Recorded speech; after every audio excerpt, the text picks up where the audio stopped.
நிலமடந்தை கெழிலொழுகும் சீராரும் வதனமென திகழ்வரத கண்டமிதில் எக்கணமும் அதில் சிறந்த திராவிடனல் திருநாடும் தக்க சிறு திரை நுதலும் தரித்தனரும் திலகமுமே அத்திலக வாசனை போல் அனைத்துலகும் இன்பமுற எத்திசையும் புகழ் மணக்க இருந்த பெரும் தமிழனங்கே தமிழனங்கே உன் சீரிழமை திறம் வியந்து செயல் மறந்து வாழ்த்துதுமே வாழ்த்துதுமே வாழ்த்துதுமே.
என் அறிவு கண்களை திறந்த இக்கல்லூரியின் தந்தை, கல்வி தந்தை ஐயா மூக்கப்பிள்ளை அவர்களை வணங்கி எனது வரவேற்புரையை துவங்குகின்றேன்.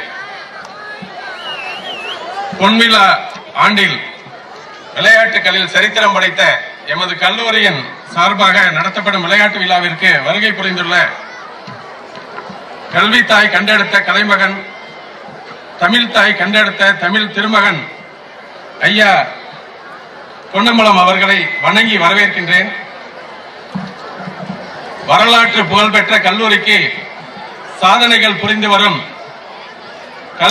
கல்லூரிக்கு விளையாட்டுத் துறையில் சரித்திரம் படைத்திட தமிழகத்தில் கல்லூரியிலும் எக்கல்லூரியிலும் இல்லாத வகையில் சிறந்ததொரு மைதானத்தை வழங்கி எமது கல்லூரிக்கு பெருமை சேர்த்த பெருந்தகை, புது புது சாதனைகள் புரிந்து வரும் புன்னகை மன்னன் தலைவர் பொன் பாலசுப்ரமணியன் அவர்களை வரவேற்பதில் பெருமகிழ்ச்சி அடைகின்றேன்.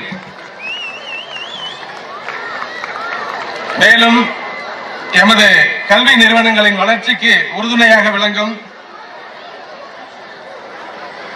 வகையில் போட்டிகளுக்கு பரிசுகளை அள்ளி வழங்கிய இவ்விழாவிற்கு வருகை புரிந்துள்ள மேதகு திருமதி மாலா பாலசுப்ரமணியன் அவர்களை வரவேற்று மகிழ்கின்றேன். எம் கல்லூரியின் வளர்ச்சிக்கு அரும்பாடுபட்டு சோர்வு என்பதை அறியாத சூரியன், கல்லூரியின் வரலாற்றில் தனித்தடம் பதித்த செயல் வீரர், சொன்ன சொல் தவறாத சொல்வேந்தர், எமது கல்லூரி மாணவர்களின் நம்பிக்கை நட்சத்திரம், எமது கல்லூரியின் செயலாளர் ரவிச்சந்திரன் ஐயா அவர்களை உங்களின் சார்பாக வருக வருக என வரவேற்று மகிழ்கிறேன். நிர்வாக திறமைக்காக நிர்வாகவியல் பட்டம் பெற்றவர், வருமான வரி, சேவை மற்றும் சரக்கு வரி துறையில் தனித்தடம் பதித்தவர், 2007 விளையாட்டுத் துறையில் சிறந்த வீரருக்கான விருதினை முன்னாள் முதல்வர் கருணாநிதி அவர்களிடமும் 2012ஆம் ஆண்டு சிறந்த விளையாட்டு வீராங்கனை என்ற விருதினை முன்னாள் முதல்வர் ஜெயலலிதா அவர்களிடம் பெற்ற பெரும் புகழுக்கு சொந்தக்காரர், பன்னாட்டு அளவில் பல்வேறு விருதுகளை பெற்றவர், தெற்கு ஆசிய போட்டிகளில் தங்க பதக்கம் பெற்ற சாதனையாளர், காமன்வெல்த் போட்டிகளில் வெள்ளி பதக்கம் பெற்ற வீர திருமகன், எம் கல்லூரியின் பொன்விழா ஆண்டில் நடக்கும் விளையாட்டு விழாவின் சிறப்பு விருந்தினர் திரு பிரான்சிஸ் சகாயராஜ் அவர்களை வருக வருக என வரவேற்று மகிழ்கின்றேன்.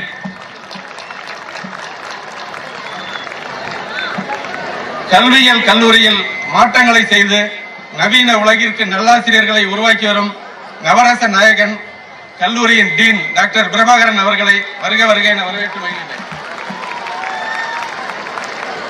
எம் கல்லூரி விளையாட்டுத் துறையில் பல்வேறு வீராங்கனைகளை உருவாக்கியவர், பல்கலைக்கழக அளவில் நடைபெற்ற போட்டிகளில் பதக்கங்கள் எம் மாணவர்கள் வெற்றிட உறுதுணை புரிந்து வரும் உடற்கல்வி துறை இணை பேராசிரியர் அவர்களை வரவேற்று மகிழ்கின்றேன். மேலும் இவ்விழா இனிதே நடைபெற அனைத்து ஏற்பாடுகளையும் இணைந்தே செய்து ஒத்துழைப்பு நல்கி வரும் அனைத்து துறை தலைவர்களையும், இருபால் பேராசிரியர் பெருமக்களையும், ஆர்கே சார் அவர்களையும் வருக வருக என வரவேற்று மகிழ்கின்றேன். எல்லாவற்றுக்கும் மேலாக இவ்விழாவில் தனது பங்களிப்பையும் திறமையும் திறம்பட வெளிப்படுத்த வருகை புரிந்துள்ள விளையாட்டு வீரர்களே, எனது இரு கண்களை போன்ற மாணவ கண்மணிகளே, உங்களை வரவேற்பதில் பெரும் மகிழ்ச்சி அடைகின்றேன். அனைவரையும் மீண்டும் ஒரு முறை வருக வருக என வரவேற்கின்றேன். வணக்கம்.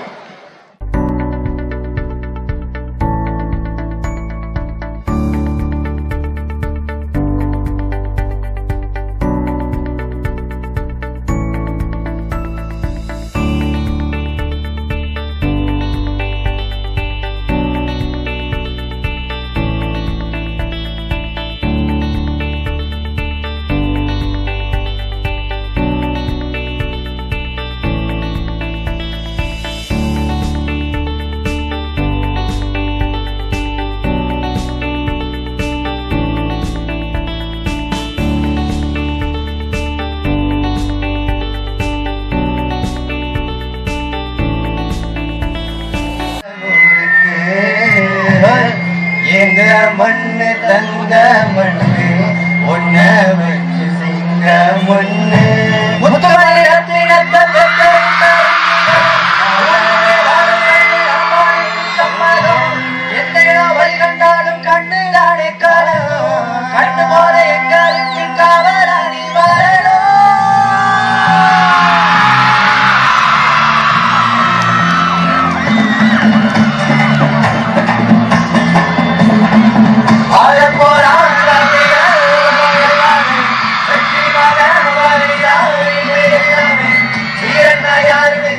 நாட்டுக்கே சொன்னானே வாயில்லா மாட்டுக்கும் தானே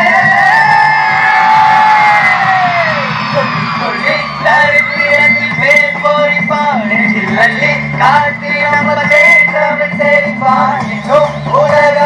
சங்க நவீன பாட பச்சை தமிழ் உச்சி புகழ் ஏசி பாராயவா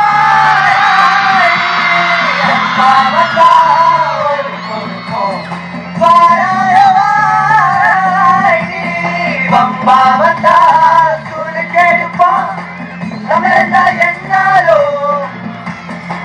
சொன்னாலே திமிராயோ அதோட கலந்தாலோ அல்லாவோ அடையாளோ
தலைமுறை கடந்து பார்த்தோம் உலகத்தின் முதல் மொழி உசிரன காத்தோம் நல்ல மாற்றங்களேனும் என்பாரே மாறினைய தமிழர் வருவார் தாய் தமிழ் முக்கிய நிற்பாரு கடைசி தமிழரின் சத்தமேலும் வீராதே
இதோ 10 பேர் ஓடிக்கொண்டிருக்கின்ற காட்சி மன்னனுடைய உடலில் சூடிக்கொண்டிருக்கின்ற ஆபரணங்கள் போல் இருக்கிறது. அந்த 10 பேர் இங்கே வந்து கொண்டிருக்கிறார்கள். யார் முன்னிலை பெற்றார், யார் பின்தங்கினார், யார் இடைநிலை வந்தார் என்பதெல்லாம் இப்பொழுது கணக்கு எடுக்கப்படுகின்றது. அதை உதவி உடற்கல்வி இயக்குனர் அவர்கள் அதை பராமரித்துக் கொண்டிருக்கிறார்.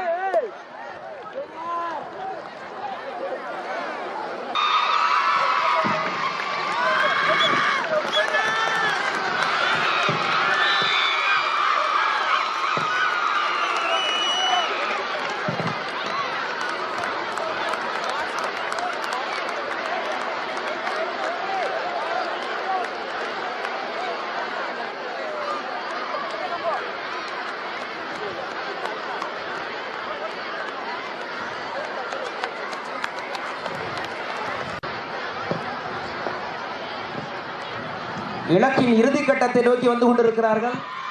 3 பேர் பின்னடைவை சந்தித்திருக்கிறார்கள். 2 பேர், அதை தொடர்ந்து 3வது நபர்.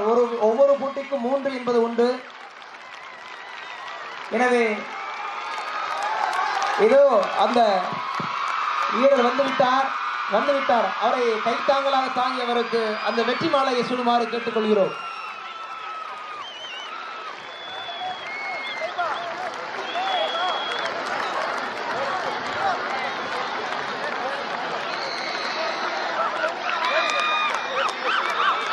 வந்துவிட வேண்டும் என்ற அந்த உடற்பயிற்சி ஓட்டத்திற்கு முன்பாக உள்ள அந்த உடலை தளர்த்தி கொண்டிருக்கிறார்கள்.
மீட்டர்.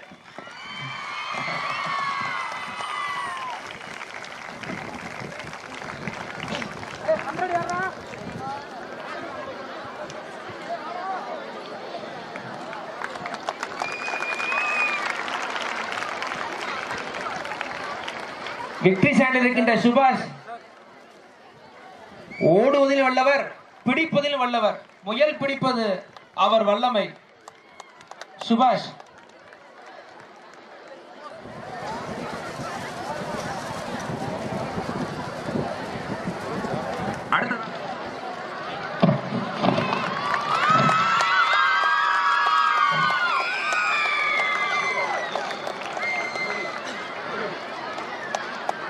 பதக்க மாலை தோள்களை அலங்கரிக்கிறது, சான்றிதழ் கைகளை அலங்கரிக்கிறது.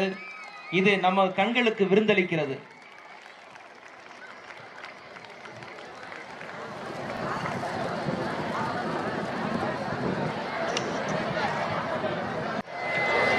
கல்லூரி செயலர் அவர்களே, கல்லூரி முதல்வர் அவர்களே, சிறப்பு விருந்தினராக இங்கே நம்மிடையே வந்திருந்து இந்த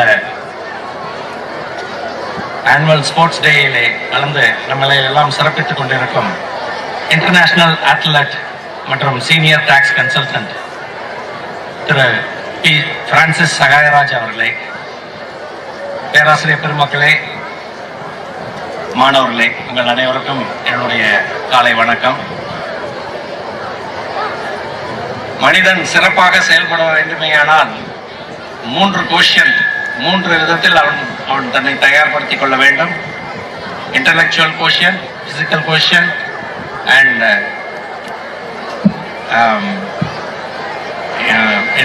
ஆக இந்த 3 கோஷன்ல பிசிக்கல் கோஷன் ரொம்ப ரொம்ப முக்கியம். உடல் நன்றாக இருந்தால்தான் நாம் சித்திரம் வரைய முடியும். அதனால இந்த ஸ்போர்ட்ஸ் டேயிலே மிக சிறப்பாக மாணவர்களும் ஆசிரியர்களும் பல்வேறு போட்டிகளிலே நீங்கள் பங்கேற்று வெற்றி பெற்றிருக்கின்றீர்கள். பங்கேற்ற அனைவருக்கும் என்னுடைய வாழ்த்துக்கள். வெற்றி பெற்றவர்களுக்கு என்னுடைய வாழ்த்துக்கள். வெற்றி பெறாதவர்கள், பங்கேற்காதவர்கள் மீண்டும் அடுத்த ஸ்போர்ட்ஸ் மீட்டிலும் நீங்கள் விடாமுயற்சி செய்து பங்கெடுக்க வேண்டும். உங்களுடைய உடல் நலத்தையும் வளத்தையும் நீங்கள் பெருக்கிக் கொள்ள வேண்டும் என்று இந்த சமயத்தில் நான் உங்களை கேட்டுக்கொள்கின்றேன். இந்த ஸ்போர்ட்ஸ் மீட் நமக்கெல்லாம் இங்கே இந்த கிரவுண்டிற்கு வந்து செல்வது என்பதே கொஞ்சம் பெரிய வேலையாக இருக்கின்றது. ஆனால் நம்முடைய பிசிக்கல் டைரக்டர் மேடம் சகாயலதா அவர்கள் இங்கேயே ஒரு 50 அறைகளுடன் கூடிய ஒரு ஸ்போர்ட்ஸ் விடுதி கட்டுவதற்கான முயற்சிகளை செய்து கொண்டிருக்கின்றார். மேலும் ஒரு ஸ்விம்மிங் பூல் கிடைப்பதற்கும் நமக்கு வாய்ப்பு இருக்கின்றது. அதற்கும் நாம் அப்ளிகேஷன் கொடுத்திருக்கின்றோம். ஸோ இவையெல்லாம் வரும் காலத்திலே நீங்கள் இன்னும் சிறந்த முறையிலே உங்கள் உடல் நலத்தையும் வளத்தையும் பேணி காப்பதற்கு உறுதுணையாக இருக்கும் என்று நான் நம்புகின்றேன். இந்த சமயத்தில் இந்த ஸ்போர்ட்ஸ் விழாவை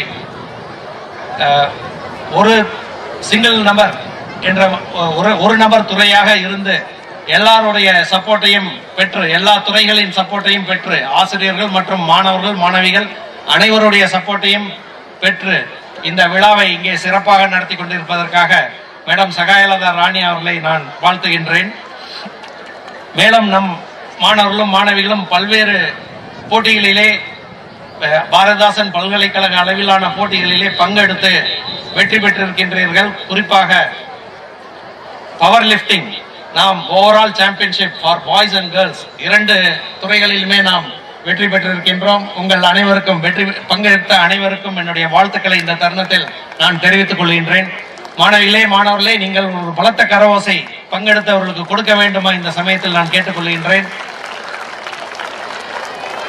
அது மாத்திரமல்ல, நாம் இந்த முறை பல்கலைக்கழகத்திற்கான காம்படிஷன்ஸ் இங்கேயே 3 competition, collegiate weight lifting, power lifting and best physique competition, இந்த 3 காம்படிஷனுமே நாம் நம் கல்லூரியிலேயே நடத்தி நம் கல்லூரியினுடைய வசதிகளை உலகிற்கு பறைசாற்றி இருக்கின்றோம்.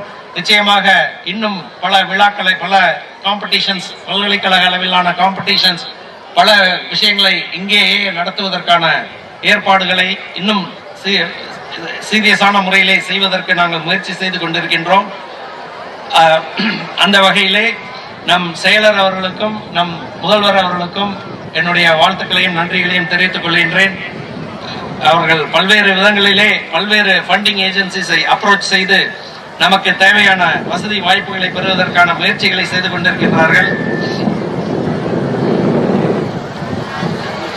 இந்த சமயத்திலே பவர் லிப்டிங்க்கு நம்முடைய சிறப்பாக நமக்கு பயிற்சி அளித்து நாம் வெற்றி பெற செய்வதற்கு முயற்சி செய்த நம்மளுடைய power lifting coach professor Aruldas அவர்களையும் மிஸ்டர் செந்தில்குமார் அவர்களையும் நான் இந்த சமயத்தில் வாழ்த்துகின்றேன். அவர்களுக்கு என்னுடைய நன்றியினை தெரிவித்துக் கொள்கின்றேன். அவர்களுடைய முயற்சியினால் நாம் இன்று ஓவரால் சாம்பியன்ஷிப் வாங்கியிருக்கிறோம் என்று சொன்னால் அது மிகையாகாது. மேலும் இண்டிவிஜுவல் சாம்பியன்ஷிப் ஆக வந்திருக்கக்கூடிய திரு அம்சா செகண்ட் எம்எஸ்சி கெமிஸ்ட்ரி அவர்களையும் அறிவிக்கப்பட இருக்கும் மென் செக்ஷன் ஓவரால் சாம்பியன் அவர்களுக்கும் என்னுடைய அட்வான்ஸ் வாழ்த்துக்களை தெரிவித்துக் கொள்கின்றேன். பங்கெடுத்த பேராசிரியர் பெருமக்களுக்கும் மாணவர்களுக்கும் என்னுடைய வாழ்த்துக்களை மீண்டும் ஒரு முறை கூறி இந்த விழாவை சிறப்பாக நடத்தி கொண்டிருக்கும் அனைவருக்கும் என்னுடைய நன்றியினை தெரிவித்து நன்றி கூறி விடைபெறுகின்றேன். நன்றி, வணக்கம். என்று வரை செங்கதில் பிரசிடென்ட் மிஸ்டர் பொன் பாலசுப்ரமணியன், ரெஸ்பெக்டட் பிரின்சிபல் மிஸ்டர் பொன் பெரியசாமி, திருமதி மாலா பாலசுப்ரமணியன், சிறப்பு விருந்தினராக இங்கு வந்திருக்கும் திரு P Francis Xavier, international athlete மற்றும் சீனியர் டாக்ஸ் கன்சல்டன்ட், டீன் திரு பிரபாகரன், இந்த போட்டிகளை செவனே நடத்தி கொண்டிருக்கும் திருமதி சகாயலதா ராணி, ஆசிரியர்கள் மற்றும் ஆசிரியர் பணியாளர்கள், மாணவர்கள், உங்கள் அனைவருக்கும் எனது காலை வணக்கங்கள். இப்ப இங்க இருக்கிற மாணவர்கள் எல்லாம் எவ்வளவு பேர் வீடியோ கேம்ஸ் விளையாடுவீங்க? கொஞ்சம் கேட்கலாமா? ஹலோ மாணவர்களே, வீடியோ கேம்ஸ் விளையாடுற பழக்கம் இருக்கா? கேட்கல எனக்கு. சரி, இப்ப நம்முடைய வாழ்க்கைய ஒரு வீடியோ கேமா எடுத்துக்கிட்டா அந்த வாழ்க்கையில நம்ம வரும்போது ஒரு 10 புள்ளி ஹெல்த், அந்த 10 புள்ளி ஹெல்த்தோட வர்றோம். நம்ம அச்சீவ் பண்ண வேண்டியது என்னன்னா இந்த பக்கம் fame, wealth and other things, அது ஒரு 10 புள்ளி நம்ம அச்சீவ் பண்ண வேண்டி இருக்கிறது. அப்ப நம்ம என்ன பண்றோம்? நம்முடைய ஹெல்த்தை செலவு பண்ணி கொஞ்சம் கொஞ்சமா இந்த படிப்பு, ஃபேம் மற்றும் பணம் இதெல்லாம் நம்ம சம்பாரிச்சுட்டே வர்றோம். ஆனா ஒரு பக்கம் பாத்தீங்கன்னா இந்த ஹெல்த் குறைஞ்சுக்கிட்டே போகுது. அதை நம்ம யாரும் சட்டம் பண்றது இல்லை.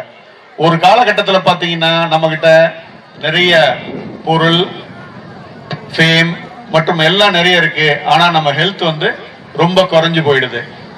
அப்ப இந்த வெல்த்தை, நம்ம சம்பாதிச்ச வெல்த்தை வச்சு அந்த ஹெல்த்தை வாங்குறதுக்கு நம்ம ட்ரை பண்றோம். ஆஸ்பத்திரிக்கு போறோம், என்னென்னமோ பண்ணி பாக்குறோம். ஆனா அதை நம்மளால வாங்க முடியறது இல்லை.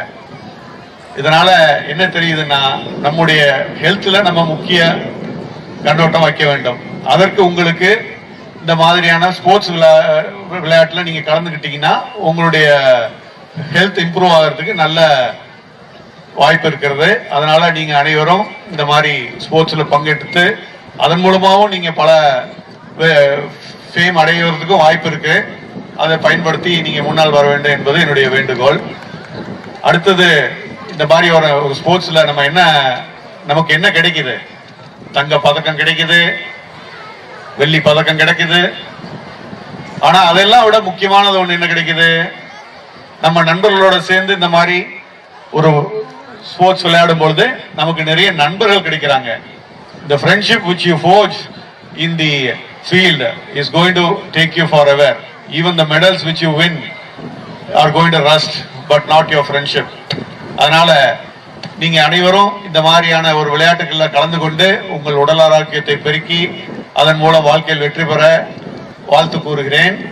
இந்த விளையாட்டு போட்டிகளை சிறப்பாக நடைபெற ஏற்பாடு செய்த சகாயலதா ராணி மேடம் அவர்களுக்கும் மற்றும் கோச் அருள்தாஸ் மற்றும் செந்தில்குமார் மற்றும் அனைத்து இந்த விழாவை ஏற்பாடு செய்த அனைத்து பணியாளர்களுக்கும் என்னுடைய நன்றி கூறி விடைபெறுகிறேன். நன்றி, வணக்கம். எல்லாருக்கும் வணக்கம். நான் கொஞ்சம் மெதுவாக தான் பேசிகிட்டு இருப்பேன். அது சின்ன வயசுலேருந்தே என்னுடைய பழக்கம். கொஞ்சம் எனக்காக நான் என்ன சொல்கிறேன் அப்படிங்கிறத கொஞ்சம் காது கொடுத்து கேட்டிங்கன்னா நான் பேசினதுக்கு எனக்கு ஒரு சந்தோஷமாக இருக்கும். இவ்வளோ தூரம் தான் வர முடியும். Okay, first of all I would like to thanks for this institution, respected president sir and secretary sir and principal sir. ஒரு வழியாக என்னை தேடி கண்டுபிடிச்சி என்னை இங்கே கட்டி பிடிச்சி இழுத்துட்டு வந்துட்டாங்க ஃபிசிக்கல் எஜுகேஷன் மேடம். ஸோ இவங்களுக்கெல்லாம் நான் ரொம்ப நன்றி கடன் பட்டிருக்கேன். ஏன்னா ஒரு நல்ல இன்ஸ்டிடியூஷனுக்கு என்னை கூட்டிகிட்டு வந்திருக்காங்க. அதுக்கப்புறம் பார்த்தீங்கன்னா ரொம்ப மரியாதைக்குரிய ப்ரொஃபஸர்ஸ், ஸ்டாஃப், நல்ல ஸ்போர்ட்ஸ்மேன், ஸ்போர்ட்ஸ் கேர்ள்ஸ்,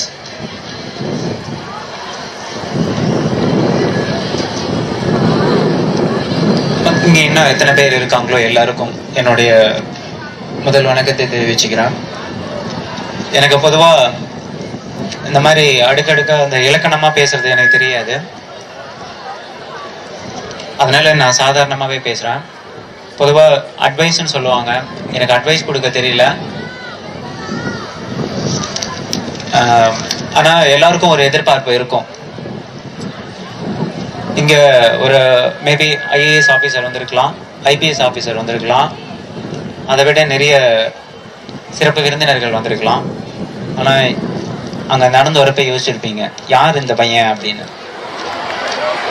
இந்த சின்ன பையனை யார் இங்கே உள்ளே விட்டுருப்பாங்க அப்படின்னு. ஸோ நான் யார், நான் என்ன, எப்படி, ஏன் இங்கே வந்திருக்கேன் அப்படின்றத மட்டும் நான் சொன்னால் போதும். அதுவே உங்களுக்கு ஒரு இன்ஸ்பிரேஷனாக இருக்கும்ன்றது என்னுடைய நம்பிக்கையாக இருக்கு.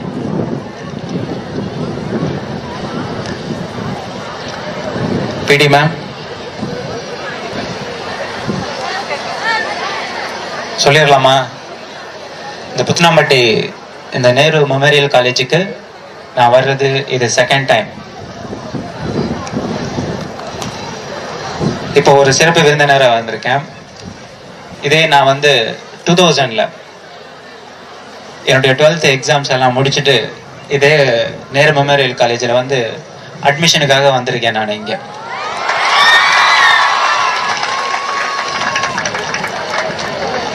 ஆனால் எனக்கு அட்மிஷன் கிடைக்கல.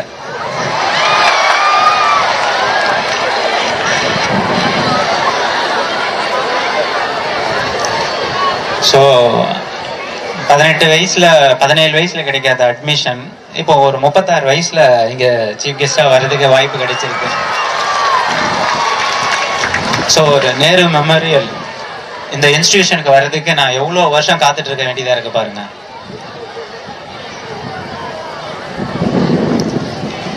ஓகே, இப்போ நீங்களாம் எதிர்பார்க்குற மாதிரி நான் ரொம்ப வசதியான குடும்பத்தில் பிறக்கல. ஃபர்ஸ்ட் அதை நல்லா தெரிஞ்சுக்கங்க. ரொம்ப ரொம்ப புவர் ஃபேமிலி, ரொம்ப கஷ்டப்பட்ட குடும்பம். இங்கே என்னை இன்ட்ரோடியூஸ் பண்ணும்போது சொன்னாங்க நான் திருச்சி மணப்பாறைன்னு, அதுதான் எங்கள் நேட்டிவ். ஆனால் என்னுடைய வாழ்க்கையில் ஒரு பகுதி வாழ்ந்த இடம் நாமக்கல். ஸ்கூல்ஸ் எல்லாம் கம்ப்ளீட் பண்ணது Salem little flower secondary school.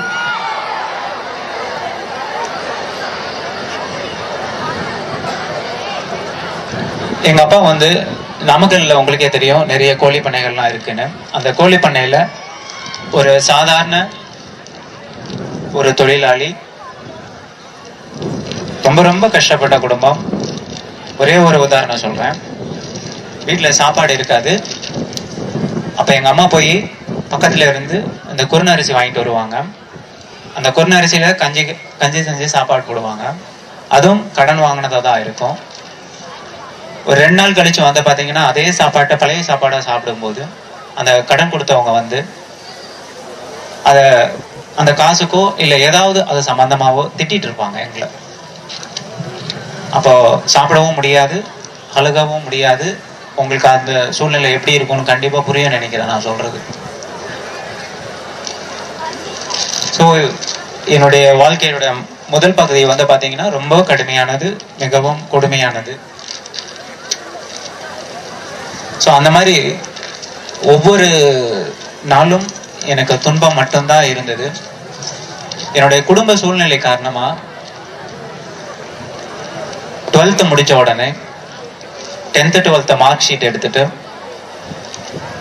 ஸ்கூல்ல பண்ண டிஸ்ட்ரிக்ட், ஜோனல், டிவிஷனல் லெவல் சர்டிபிகேட்டை எடுத்துட்டு அதே சேலம் மாவட்டத்துல வேலைக்காக எல்லா தெருவுலையும் நான் அலைஞ்சிருக்கேன்.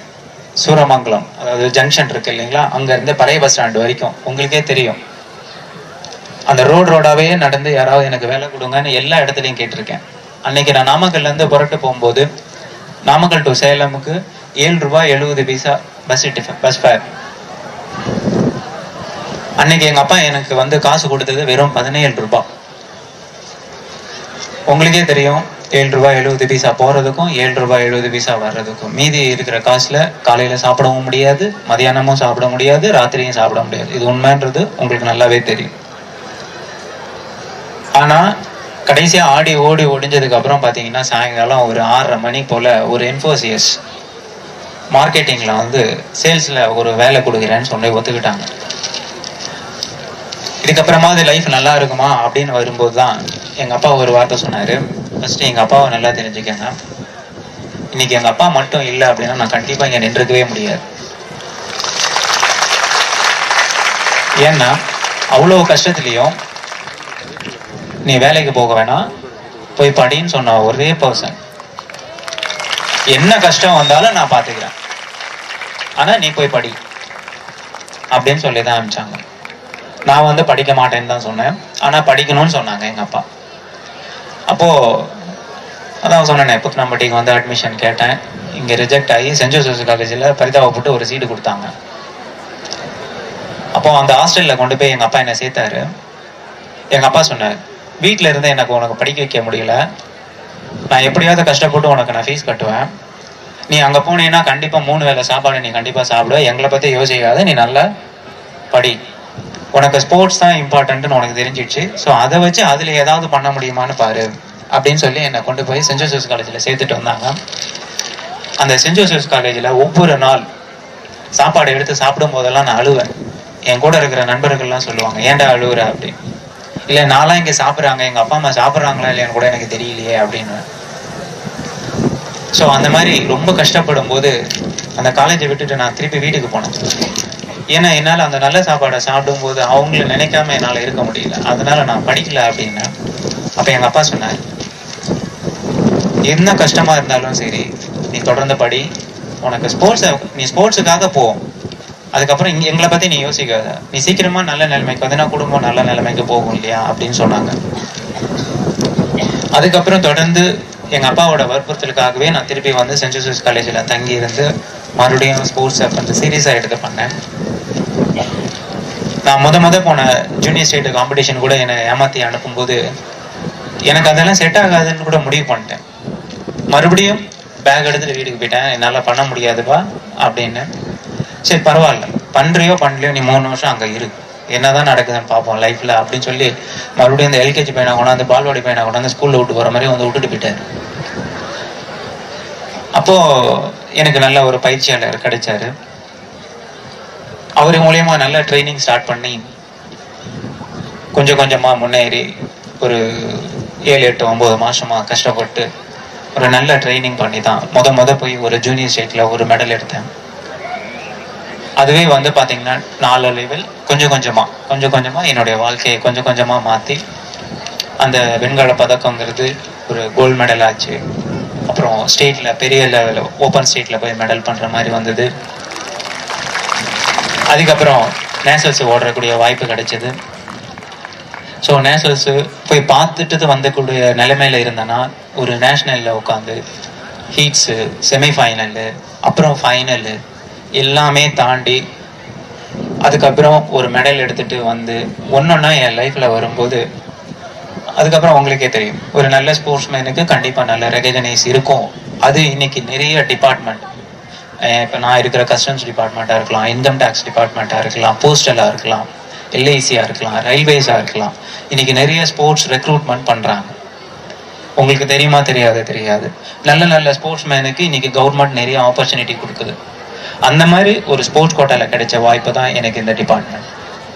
ஸோ ஒரு சந்தோஷம் என்ன அப்படின்னா, இதுக்கப்புறம் எங்கள் வீட்டில் எல்லாரும் சாப்பிடுவாங்க, நல்லா இருப்பாங்க, நான் நல்லா இருக்கணும், இதுக்கப்புறம் ஸ்போர்ட்ஸ் பண்ணணும்னு நினச்சேன். ஸோ எப்போ வரைக்கும் எனக்கு வந்து இந்த எங்கள் குடும்பத்தோடைய பேலன்ஸை அதாவது எங்கள் குடும்ப சூழ்நிலையை ஓரளவுக்கு பேலன்ஸ் பண்ணக்கூடிய சூழ்நிலை அமையலையோ அது வரைக்கும் என்னால் ஒரு லட்சியன்ற ஒரு சர்க்கிள் வரைஞ்சு அதில் எய்ம் பண்ணவே முடியல. இப்போ அதுக்கப்புறம் பார்த்தீங்கன்னா ஒரு நேஷனல் லெவலில் போராடும் போது உங்களுக்கே தெரியும் அது எவ்வளோ பெரிய போராட்டமாக இருக்கும் அப்படின்னு. 3 வருஷம் 4 வருஷம் தொடர்ந்து போராடி தான் வெற்றியும் கிடைக்கும், அதே நேரத்துக்கு தோல்வியும் இருக்கும். மிகுந்த போராட்டத்துக்கு அப்புறம் கஷ்டப்பட்டு நம்ம இந்தியன் டீம்ல, அதாவது நேஷனல் கேம்ப்ல ஒரு வாய்ப்பு கிடைச்சிச்சு. அதுதான் எனக்கு கடவுள் கொடுத்த முதல் கிஃப்ட். அந்த முதல் நேஷனல் கேம்ப்ல போய் இந்தியன் டீம்ல செலக்ட் ஆகி ஃபர்ஸ்ட் ஏஷியன் சாம்பியன்ஷிப் சவுத் கொரியாவுக்கு என்ன அனுப்புனாங்க. அங்க போகும்போது ஒரே பயம். இப்போ நம்ம ஊர்ல இப்போ உங்களுக்கெல்லாம் இந்த கிரவுண்ட்ல ஓடும்போது ஒரு ஃபியர் இருக்காது. ஆனால் இதுவே வந்து ஒரு அண்ணா ஸ்டேடியத்தில் நீங்கள் திருச்சியில் ஓடினீங்கன்னா கண்டிப்பாக ஒரு ஃபியர் இருக்கும். அது உண்மைதான். இதே மாதிரி தான் நான் ஒரு இன்டர்நேஷனல் லெவலில் போய் பார்க்கும்போது அவ்வளோ காம்படிட்டர்ஸாக பார்க்கும்போது அங்கே இருக்கிற அட்மாஸ்பியரை பார்க்கும்போது பயந்தேன். பயத்திலே தோத்துட்டு வந்தேன். திறமை இருந்தும் நான் பயத்தில் தோத்தேன். அது எனக்கு அசிங்கமாக கொடுத்துச்சு. ஆனால் அன்னைக்கு எனக்கு இருந்த இந்தியன் டீமில் கோச்சாக இருந்தவர் டாக்டர் நிக்கோலே. அவர் வந்து பெலாரஸ்கார், ரஷ்யன். ஸோ அவர் 2வது எனக்கு ஒரு வாய்ப்பு ஃபெடரேஷனில் ஃபைட் பண்ணி எனக்கு வாங்கி கொடுத்தாரு. அப்போ முடிவு பண்ணேன் இந்த வாய்ப்பை நம்ம மிஸ் பண்ணக்கூடாதுன்னு. ஸோ அதனால் என்னுடைய 2வது இன்டர்நேஷ்னலில் சில்வர் மெடல் எடுத்தேன். அடுத்தடுத்த அப்படியே காம்படிஷன்ஸ் டெவலப் ஆக எக்ஸ்பீரியன்ஸ் வர நிறைய வீடியோஸ் பார்த்தேன். கோச்சுக்கிட்ட நிறைய டிஸ்கஸ் பண்ணேன். ஒன்னொன்னையும் எப்படி இன்டர்நேஷனல்ஸ் அந்த காம்படிஷன்ஸுக்கு எப்படி நம்ம மென்டலி எப்படி ப்ரிப்பேர் ஆகுறதுன்றதை தான் அவர்கிட்ட நான் கற்றுக்கிட்டேன். ஃபிசிக்கலி நம்ம ரெடி ஆகிடுவோம், பட் மென்டலி ப்ரிப்பேர் ஆகுறதுங்கிறது ரொம்ப ரொம்ப கஷ்டமான விஷயம். அது அவர்கிட்ட நிறைய அட்வைஸில் கேட்டேன், வீடியோஸில் பார்த்தேன். ஸோ 1 by 1 வந்தேன். உங்களுக்கே தெரியும் எங்கேயோ இருந்தோம். அப்போது 2007 எனக்கு ஒரு செக்ரட்டரியேட்லேருந்து ஃபோன் வந்தது, SDIT த்ரூ. சார் இந்த மாதிரி நீங்கள் வந்து 2007 உங்களுக்கு வந்து CM அவார்டு டிக்ளேர் ஆகிருக்கு, நீங்கள் வந்து சுதந்திர தினம் அதான் உங்களுக்கு தெரியும் இல்லையா, இண்டிபெண்டன்ஸ் டே அப்போ வந்து நீங்கள் கலெக்ட் பண்ணிக்கோங்க அப்படின்னாங்க. அப்போது ஒரு எதிர்பார்க்காத ஒரு சந்திப்பு, கருணாநிதி அவர்களை சந்தித்தேன், அந்த விருதை வாங்கினேன். இதே மாதிரி தான் 2012 மேடம்க்கு தெரியும், PD மேடமுக்கு. இது வரைக்கும் நான் ஜெயலலிதா அவர்களை அஃபிஷியலாக, அதாவது இந்த விருது வாங்குறப்போ ஒரு தடவை சந்தித்தேன். பட் அதுக்கப்புறம் தனிப்பட்ட முறையில் 2 தடவை போய் சந்திச்சிருக்கேன். அந்த 2 தடவையும் நான் சந்திக்கும் போதும் விளையாட்டு சம்மந்தமாக தான் போய் சந்தித்தேன் நான். அதில் விருது வாங்குறதுக்கு ஒரு தடவை நான் போனேன், இன்னொரு தடவை அவங்களே கூப்பிட்டு விட்டாங்க. 2வது வாய்ப்பு அவங்களே கூப்பிட்டு விட்டாங்க நேரில் வந்து பார்க்கறதுக்கு. அந்த டைம் பார்க்குறப்போ நான் வந்து கார்டனில் போய் பார்த்தேன் மேடமை. 3வது டைம் நானாக திருப்பி போனேன் அவங்கள பார்க்கறதுக்கு. ஆனால் அந்த 2 டைம், அதாவது அஃபிஷியலாக விருது வாங்குறத தவிர மீதி 2 டைம் போகும்போது நான் எப்போ எல்லாம் போனோனோ அந்த செகண்டில் எனக்கு உடனே அவங்க கூப்பிடுவாங்க, அப்பாயின்மெண்ட் கொடுப்பாங்க, அங்கே உடனே உள்ள வர சொல்லுங்க அப்படின்னு. ஸோ அவங்க டிஸ்கஸ் பண்ண எல்லா விஷயமும் வந்து ஸ்போர்ட்ஸ் தான். ஸோ நான் அதுக்காக இது பாலிடிக்ஸுக்குள்ள நம்ம போக வேண்டாம். ஸோ இப்போ என்னுடைய லைஃப்பில் என்ன நடந்ததுன்னு உங்ககிட்ட நான் சொல்லிட்டேன். அப்போ நான் இங்கே வந்தது சரியா தப்பா? ஓகே, அதை அக்செப்ட் பண்ணிக்கிறீங்களா? ஓகே. ஆனால் இருந்தாலும் நான் ஒரு பெரிய அச்சீவ்மெண்ட் பண்ணிட்டு இங்கே வரல. ஆனால் நான் இந்த மாதிரி ப்ராப்ளம்ஸை நான் எப்படி ஃபேஸ் பண்ணன்றதெல்லாம் உங்ககிட்ட நான் சொல்லியிருக்கேன். ஆனால் அதுக்கு அந்த ப்ராப்ளம் ஃபேஸ் பண்ணுறப்போ என்னுடைய மனசில் நான் என்ன பிளான் பண்ணேன் அப்படிங்கிறது ஒரு விஷயம் இருக்குது. இந்த உலகத்தில் வந்து எல்லா மனிதனும் போராளியாக தான் இருக்கிறான். அது உண்மையா பொய்யா? தினமும் போராடுறான். ஒவ்வொரு மனுஷனும் தினமும் போராடுறான். நீங்களே பாருங்க, மார்க்கெட்டில் ஸ்டார்ட் பண்ணி டைமண்ட் பிஸ்னஸில் இருக்கிற வரைக்கும் போராடுறான். ஆனால் போராடுற விதம் மட்டும்தான் வேற, போராடுற இடம் மட்டும்தான் வேற. ஆனால் எல்லாரும் போராடுறதுக்கு ஒரு ஆயுதத்தை கையில் எடுக்கிறாங்க. அது உண்மைதானே? எல்லா மனிதனும் ஒரு ஆயுதத்தை கையில் எடுக்கிறான். அந்த ஆயுதம் என்னவா இருக்கும்? ஏற்கனவே இருக்கிறவன் அவங்க பெற்றோர்கள் சந்ததியர்கள் மூலயமா என்ன கிடைச்சதோ அந்த ஆயுதத்தை எடுத்துட்டு போவான். எதுவுமே இல்லாதவன் எதை ஆயுதமா எடுக்க முடியும்? நிச்சயமா தன்னம்பிக்கை மட்டும்தான். அந்த ஆயுதம் எல்லா உழைப்புக்கும் எல்லா முயற்சிக்கும் ஆயுதம் தேவைப்படுகிறது. எல்லா முயற்சிக்கும் எல்லா உழைப்பிற்கும் ஆயுதம் தேவைப்படுகிறது. அது உண்மை. அந்த ஆயுதம் ஒவ்வொரு மனிதனுக்கும் ஒவ்வொரு விதமாக வேறுபடுகிறது. எனக்கு தன்னம்பிக்கை தேவை என்று தேவைப்பட்டுச்சு, நான் எடுத்துக்கிட்டேன். உங்களுக்கு என்னங்கிறது நீங்க தான் அதை அலசி ஆராயணும். உங்களது தன்னம்பிக்கையை மட்டும் நம்ம எடுத்துட்டா முடியாது. போராடும் போது ஒரே ஒரு விஷயம் சொல்றேன். நான் எப்பவுமே என்னை யாராவது கேட்டாங்கன்னா இந்த அட்வைஸை நான் சொல்லுவேன். ஒரே ஒரு தடவை ஜெயிக்கிறதுக்கு நீ குறைஞ்சது 100 முறை தூக்கணும், 1000 முறை அழுவணும். அப்பதான் நீங்க கண்டிப்பா ஒரு தடவை ஜெயிக்க முடியும். ஆனா எல்லாருமே போராடுற ட்ரை பண்றோம். ஆனா ஒரு குறிப்பிட்ட லெவல்லே அதுல இருந்து நம்ம பின்வாங்கிடுறோம். அதுதான் நம்மளுடைய தோல்விக்கு மிக முக்கியமான காரணமா இருக்கு. யாருமே கடைசி வரைக்கும் போராடணும்னு நினைக்கிறது. அடுத்தவன் நம்மளை பார்த்து என்ன சொல்லுவானோ, நம்ம தோத்துட்ட அந்த சமூகம் நம்மளை என்ன சொல்லுமோ, நம்ம ஃப்ரெண்ட்ஸ் நம்மளை பார்த்து சிரிப்பாங்களோ, இப்படிதான் நம்ம நினைக்கிறோம். ஆனா யாரெல்லாம் நீங்க சரித்திரத்துல பேர் வாங்கியிருக்காங்க பாத்தீங்களா, அவங்கள எல்லாத்தையும் ஹிஸ்டரியும் எடுத்து பாத்தீங்கன்னா கண்டிப்பா அழுதவங்களாவும் அசிங்கத்தை சுமந்துக்கிட்டவங்களாவும் தான் இருப்பாங்க. ஆனா அதே நேரத்துக்கு நீங்க போராடும் போது ஒரு விஷயத்த மறந்துடாதீங்க. இந்த உலகத்துல எந்த ஒருடைய மனுஷனுடைய வேர்வையும் வீணா போன சரித்திரமே கிடையாது. எல்லா வேர்வையும் ஒரு நாள் தங்கமாய் தான் வரும். அதனால் நீங்க உழைக்கிறதுக்கு நீங்க ரெடியாங்கிறத உங்க மனசுல நீங்க தான் அதை ரெடி பண்ணிக்கணும். சார், ஒரு வார்டு சொன்னீங்களே அந்த 1500, அப்போ தேடாதீங்க, நானே சொல்றேன் சார். ஆனா எனக்கு கொஞ்சம் தான் ஞாபகம் இருக்கு. மனமும் உடலும் புலம்புமா, அது என்னமோ சொன்னீங்களே தமிழ்ல, புலன்களும் முரண்பாடு. அறிவு டெபாசிட்டை பத்தி சொன்னீங்க. ஸோ மனமும் உடலும் புலன்களும் வேறுபடுகின்ற பொழுது டெபாசிட் குறையுது. அது உண்மையான வார்த்தை. அவர் சொல்லும் போது அதை நான் கேட்டுட்டே இருந்தேன். அது எவ்வளவு ஆழமான வார்த்தை தெரியுங்களா? ஒரு மனிதனுடைய உடல் சோர்வடையும் போது மனம் கண்டிப்பாக தளர்வடையும். ஆனால் அந்த நிலையில் உங்களுடைய கிரெடிட்டை நீங்க இழந்துடக்கூடாது. உங்களுடைய லட்சியத்தை விட்டு கொடுத்துடக்கூடாது. உங்களுடைய தகுதியை நீங்க இழந்துடக்கூடாது. என்ன நடந்தாலும் கடைசி வரைக்கும் போராடிக்கிட்டே இருங்க. போராடுறதுங்கிறது இன்னைக்கு நான் சொல்றது உங்களுக்கு தெரியாது. இங்க உட்காந்துருக்கிற லேடிஸ், நீங்க கேர்ள்ஸ் நல்லா புரிஞ்சுக்கங்க. இந்த உலகம் ரொம்ப சவால்களை நிறைய வெளியில வச்சிருக்கு. நீங்க 3 வருஷமோ இல்ல 5 வருஷமோ அந்த காலேஜை விட்டு வெளியில போனோடனே பாய்ஸ் கேர்ள்ஸ் உங்களுக்கு எல்லாத்துக்குமே நிறைய சவால்கள் காத்துக்கிட்டு இருக்கு. அந்த சவால்களை நீங்க சந்திக்கிறதுக்கு முதல்ல தயாரா இருங்க. அது சவாலுங்கிறது நம்ம நினைக்கிற மாதிரி ஒரு போர் கிடையாது. வாழ்க்கை போர். அது உங்களை ரொம்ப கடினப்படுத்தும். அதுக்கு நீங்க தயாரா போங்க. வெளியில என்ன நடந்தாலும் நான் விட மாட்டேன், என்ன நடந்தாலும் என்னுடைய லட்சியத்திலிருந்து நான் பின்வாங்க மாட்டேன் அப்படிங்கிற மாதிரி போராடுறதுக்கு போயிட்டே இருக்கு.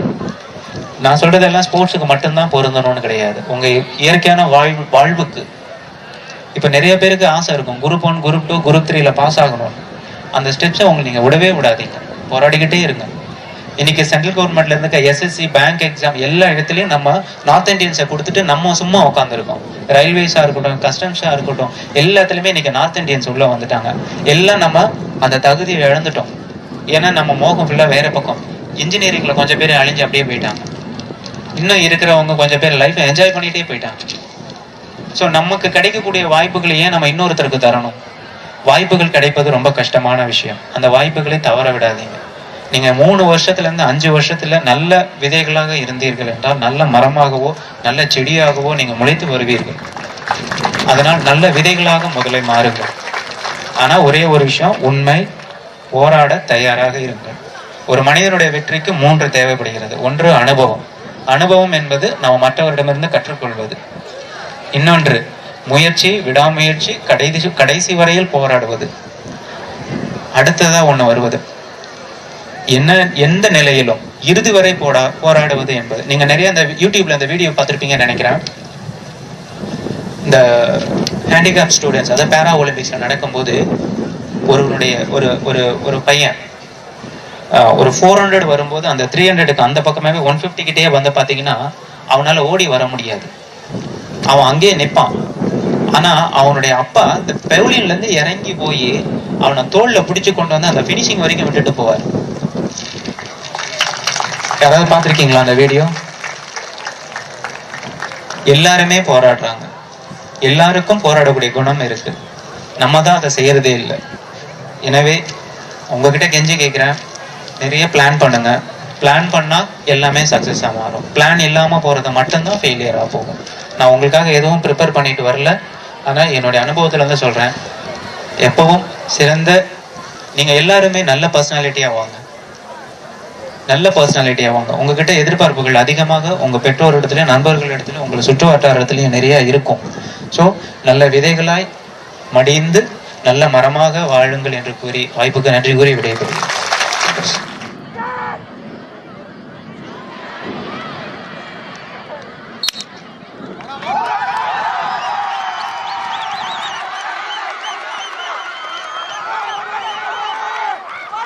மாணவர்கள் கைப்பற்ற மாட்டேங்கிறீங்கப்பா.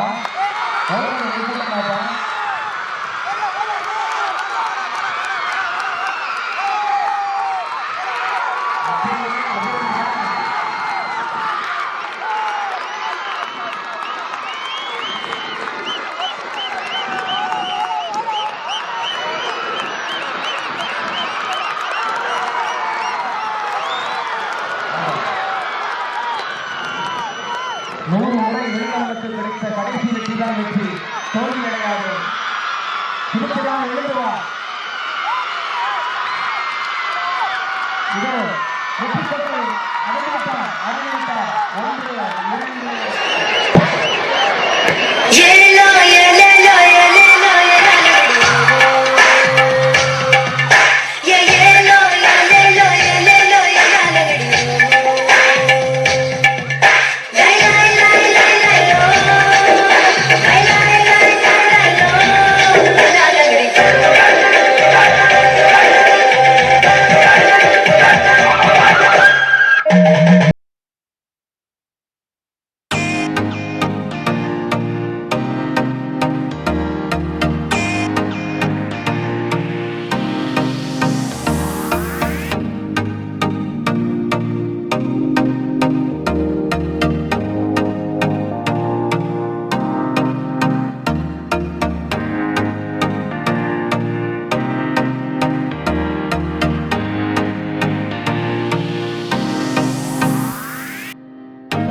Don't wanna sleep in, cause I got something to prove. I gotta take what I hate and finally make a move. I think of you and all the shit you don't do. Well, I'ma make hella sure that I don't become you. I have no regrets, yeah, I'll tie up my chest. I'll never forget what it's like to be in debt. Been stabbed in the back bed, I'll show you what happens. Pass me the mic and I'll show you with action. I feel this pain, you already know. Turn that to gains, let my money show. I've got these things that I can't let go. Watch me turn this life into something that you could never own. I feel this pain, you already.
சொல்லமா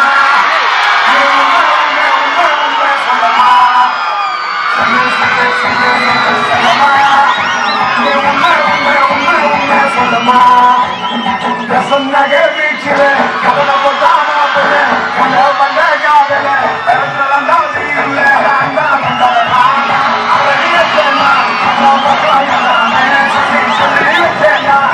கலக்கி விட்டாரா என்ன கவுத்து விட்டாரா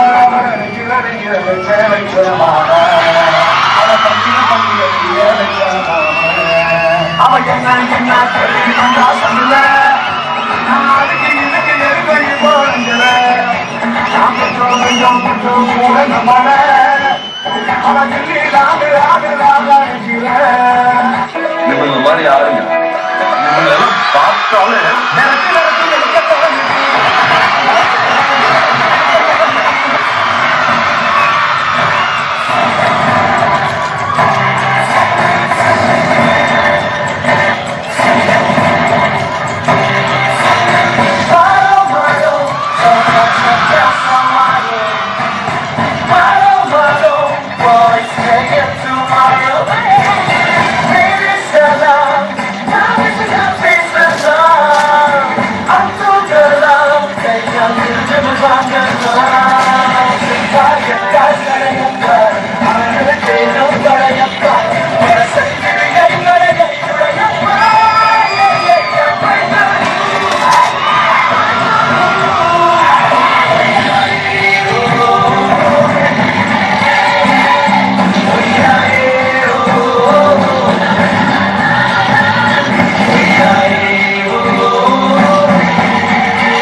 காரப்பாக்கத்தில் கழிவுநீர் தொட்டியை சுத்தம் செய்யும் பணியின் போது விஷவாயு தாக்கி 4 பேர் இழந்தனர். அங்குள்ள தனியார் உணவு விடுதியில் உள்ள கழிவுநீர் தொட்டியை சுத்தம் செய்யும் பணியில் இன்று காலை தொழிலாளர்கள் ஈடுபட்டனர். அப்போது விஷவாயு தாக்கி வேல்முருகன், குமார், வெங்கடேசன், ராஜேஷ் ஆகிய 4 பேர் இழந்தனர். உயிரிழந்தவர்களில் 3 பேர் ஒரே குடும்பத்தை சேர்ந்தவர்கள். சென்னை மாதவரம் அருகில் இருக்கும் சாஸ்திரி நகரில் சுகாதார பணியாளர்கள் பாதுகாப்பு வசதிகளின்றி கழிவுகளை அகற்றும் படக்காட்சிகள் வெளியாகியிருக்கின்றன. சாக்கடைக்குள் இறங்கி கழிவுகளை அள்ளும் இவர்கள் எவ்வித பாதுகாப்பு உபகரணங்களோ அல்லது ஆக்சிஜன் சிலிண்டர்களையோ அணியவில்லை என்பது தெரிகிறது. கழிவுநீரை சுத்தம் செய்யும் போது விஷவாயு தாக்கி தொழிலாளி பலியான சம்பவம் பெரும் சோகத்தை ஏற்படுத்தியிருக்கு. விழுப்புரம் மகாராஜபுரம் காப்பிப்பம் பகுதியில் பாதாள சாக்கடை அலைபேசியில் செய்த போது ஊழியர் ஆரோக்கியராஜ் என்பவர் உயிரிழந்தார். அவருடன் பணியில் ஈடுபட்ட மற்றொரு ஊழியர் விழுந்ததால் மூச்சு திணறல் ஏற்பட்டு மருத்துவமனையில் அனுமதிக்கப்பட்டிருக்கிறார்.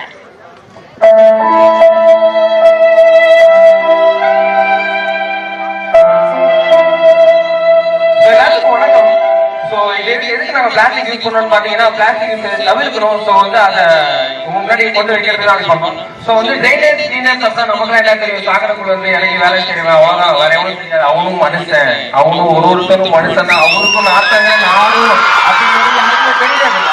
ஸோ இப்போ வந்து பாத்துக்கிட்டீங்கன்னு வச்சுங்களேன், நம்ம அண்ணா, நம்மளோட அப்பா, நம்மளோட தம்பி ட்ரைனேஜ்ல போனா அவனுக்கும் விஷவாயு தாக்கலாம். நம்ம ஏன் பேப்பர் பிளாஸ்டிக் பேப்பர் வாட்டர் குடிச்சு தூக்கி போடுறோம், அப்புறம் இந்த மாதிரி மட்டும் தூக்கி போடுறோம், கேரி பேக் தூக்கி போடுறோம். ஏன் சாவர நம்ம அம்மா, நம்ம அப்பா இல்ல, நம்ம அண்ணன் இல்ல, நம்ம தம்பி இல்ல, எவனோட அப்பா, எவனோட தம்பி, எவனோட அண்ணாங்க இருந்தா நம்ம கேட்காம இருக்கோம். சரியா இல்லையா? ஆனா அந்த இடத்துல நம்ம அப்பா, நம்ம தம்பி, நம்ம அண்ணன் இருந்து விஷவாயு தாக்க நம்ம என்ன பண்ணுவோம்? பிளாஸ்டிக் யூஸ் பண்ண மாட்டோம். உண்மையா இல்லையா? நாங்க அண்ணாங்க உங்ககிட்ட கொண்டு வரோம். இனிமே பிளாஸ்டிக் யூஸ் பண்றத தவிர்ப்போம். பிளாஸ்டிக் யூஸ் பண்றதுல எல்லாம் ஒரு மைக்கு கூட பொருள் பிளாஸ்டிக் என்னன்னா ஒருத்தரும் மாறணும். அப்ப நம்ம கிளாஸ் மாறும், ஒரு கிளாஸும் மாறும், ஒரு கிளாஸும் மாறும்போது ஒரு டிபார்ட்மெண்ட்டும் மாறும், ஒரு டிபார்ட்மெண்ட்டும் மாறும்போது ஒரு காலேஜும் மாறும், ஒரு காலேஜும் மாறும்போது ஒரு சிட்டியும் மாறுங்க, ஒரு சிட்டியும் மாறும்போது ஒரு ஸ்டேட் மாறும், ஒரு ஸ்டேட்டும் மாறும்போது ஒரு கண்ட்ரி மாறும். அது நம்ம இந்தியாவும் ஒரு கண்ட்ரியா தான் இருக்கும். சோ அந்த கண்ட்ரி மாறணும், இந்தியா மாறினா வேர்ல்டே மாறின மாதிரி தான். சோ வேர்ல்டு நாளைக்கு உங்க முன்னாடி மாறி நிற்கும். சோ நாங்க சொல்ல அந்த கருத்தை சொல்லிட்டோம், தயவு செய்து பிளாஸ்டிக்கை தவிர்ப்போம்.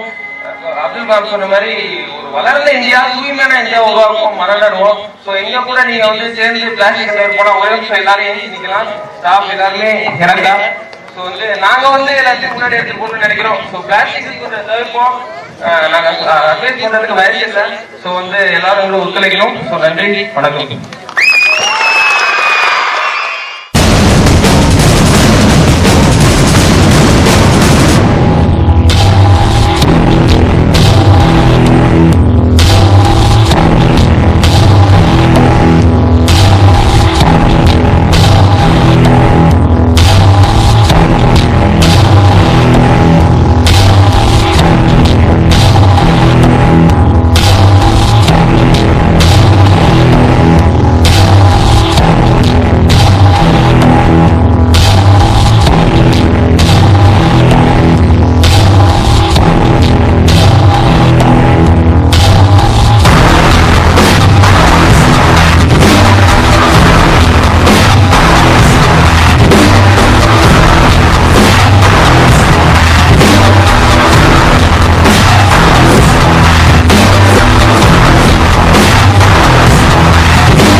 பேராசிரியருக்கு நன்றி.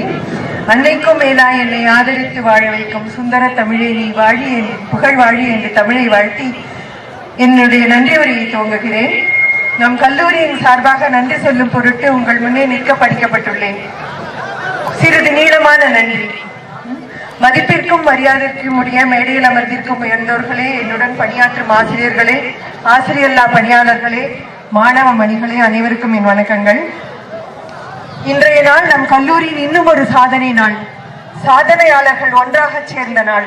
நம்மை ஒன்றாக சேர சந்தர்ப்பம் அளித்த நம் கல்லூரியின் தலைவர் பொன் பாலசுப்ரமணியம் அவர்களுக்கும், நமது செயலர் பொன் ரவிச்சந்திரன் அவர்களுக்கும், முதல்வர் பொன் பெரியசாமி அவர்களுக்கும் எங்கள் மனமார்ந்த நன்றிகளை உருவாக்குகிறோம். நன்றி ஐயா. ஒவ்வொரு ஆணின் வெற்றிக்கு பின்னும் ஒரு பெண் இருப்பது நமக்கு தெரிந்ததே. நம் தலைவர் பொன் பாலசுப்ரமணியம் அவர்களின் சாதனைக்கு சொந்தக்காரரான அவரது துணைவியார் திருமதி மாலா அம்மையார் அவர்களுக்கு எங்கள் நன்றிகள். அவர்களுக்கு மீண்டும் ஒரு சிறப்பான நன்றி. அவர்கள் பரிசினை அளித்து நம் குழந்தைகளுக்கு அத்தனை பரிசுகளையும் அளித்தவர் அவர்தான். அவருக்கு எங்களுடைய சிறப்பு நன்றிகள்.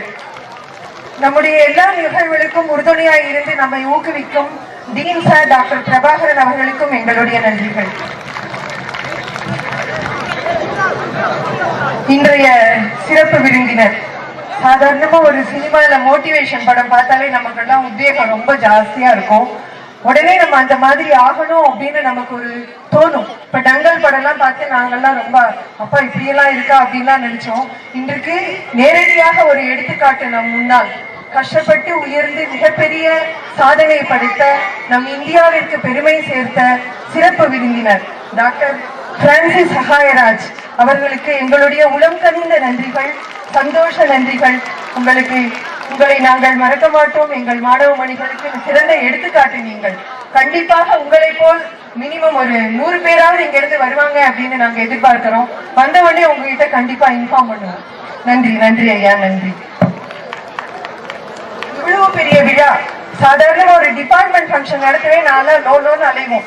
ஒரு நாள் அலைவோம், 2 நாள் அலைவோம். இவ்வளவு பெரிய கல்லூரி அத்தனையும் சேர்த்து அத்தனை பேராசிரியர்கள், அத்தனை மாணவியர்கள், மாணவர்கள், ஆசிரியர் இல்லா பணியாளர்கள், நம்மளுடைய முக்கிய விருந்தினர்கள் எல்லோரையும் சேர்த்து இவ்வளவு வெற்றிகரமாக ஒரு விழாவினை நடத்திய நமது பிஇடி பிசிக்கல் எஜுகேஷன் டைரக்டர் சகாயலதா ராணி அவர்களுக்கு எங்களுடைய மிகப்பெரிய நன்றிகளை உறுத்தாக்குகிறோம். நன்றி ஐயா, நன்றி அம்மா. இன்னும் நிறைய நன்றிகள் பாக்கி இருக்கின்றன. இந்த விழா ஆரம்பித்ததிலிருந்து நான் நன்றி உரை எழுதி கொண்டிருக்கிறேன். அவ்வளவு பேருக்கு நன்றி சொல்ல வேண்டியிருக்கிறது.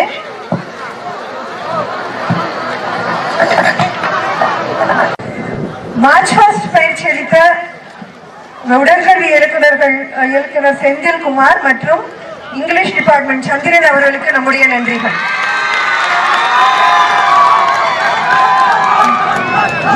பிரவீன் பயிற்சி அளித்த மார்ச் 1 பயிற்சி அளித்த யோகலட்சுமி மேடம் அவர்களுக்கும் மலர்விழி மேடம் அவர்களுக்கும் மீண்டும் ஒருமுறை நன்றிகள்.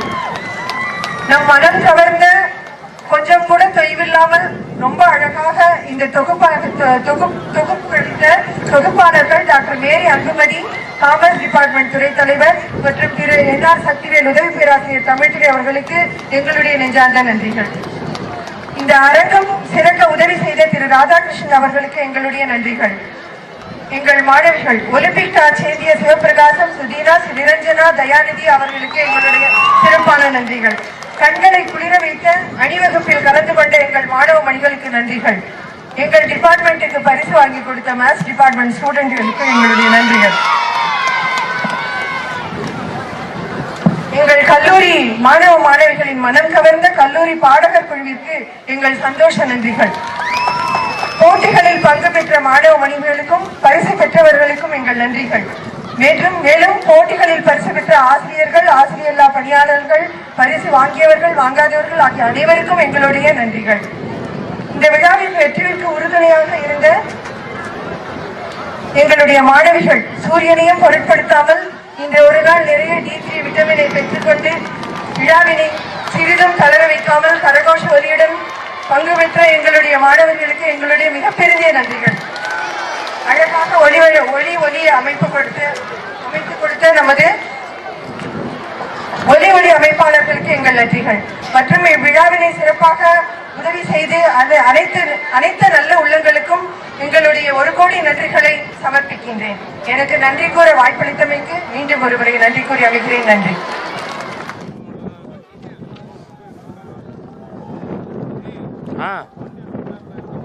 வந்துடுறேன்.